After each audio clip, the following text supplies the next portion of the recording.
Crafting recipes. These things, I swear, can be the biggest pain, yet one of the best new mechanics that was added to the Animal Crossing series. It can be so frustrating to run on the beach, find a crafting recipe, get excited, and have it be a recipe for an item that you already know how to craft. Then, you walk into a villager's house, lo and behold, they're crafting. You talk to them, hoping, pleading, reading the dialogue to see any hints of a new furniture item.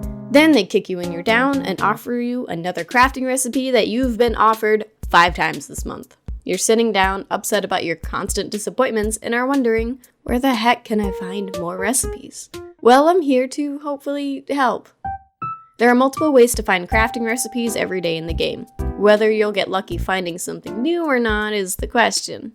Just keep at it, and add it, and add it, and add it, then maybe RNG won't be so rude.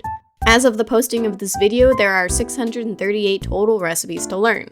I counted them all, twice, on the ACNH.guide app. So I guess I should say I'm pretty sure there are 638 recipes to learn.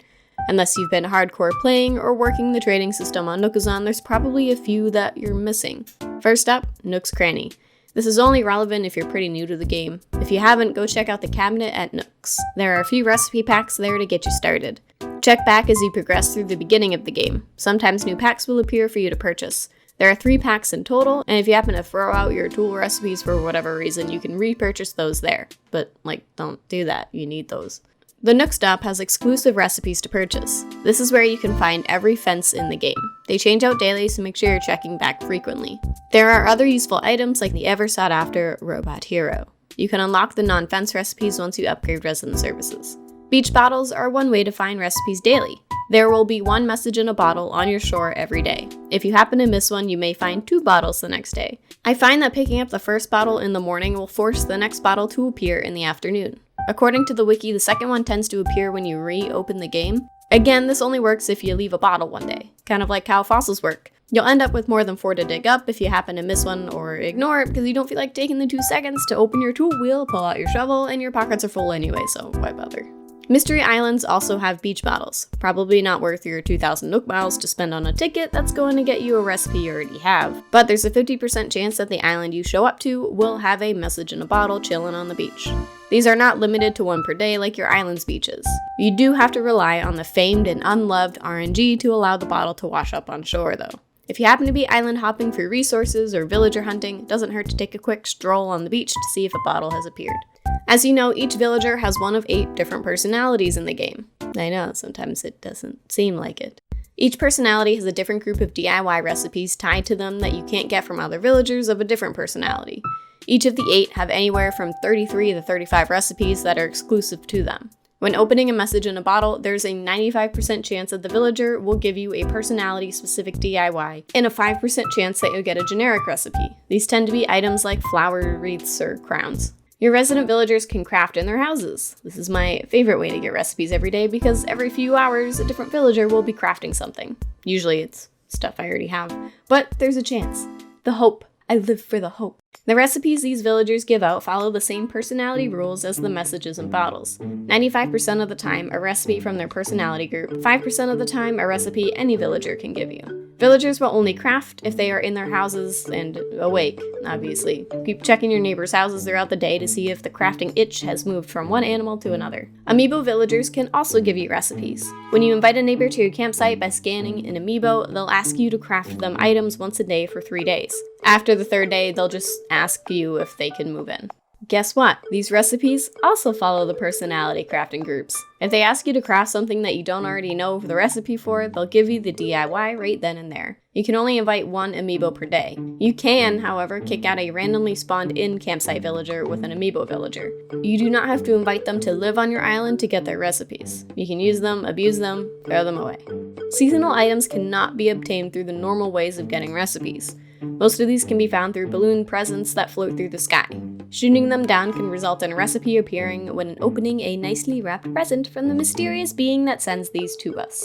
They're only available during specific times of the year. For example, cherry blossom recipes are available during the first 10 days of April for the Northern Hemisphere. They will not appear any other time of the year. Isabelle will be nice enough to sometimes give you a seasonal recipe during her news segment at the beginning of your day. This only happens once per seasonal event. She usually gives everyone the same recipe.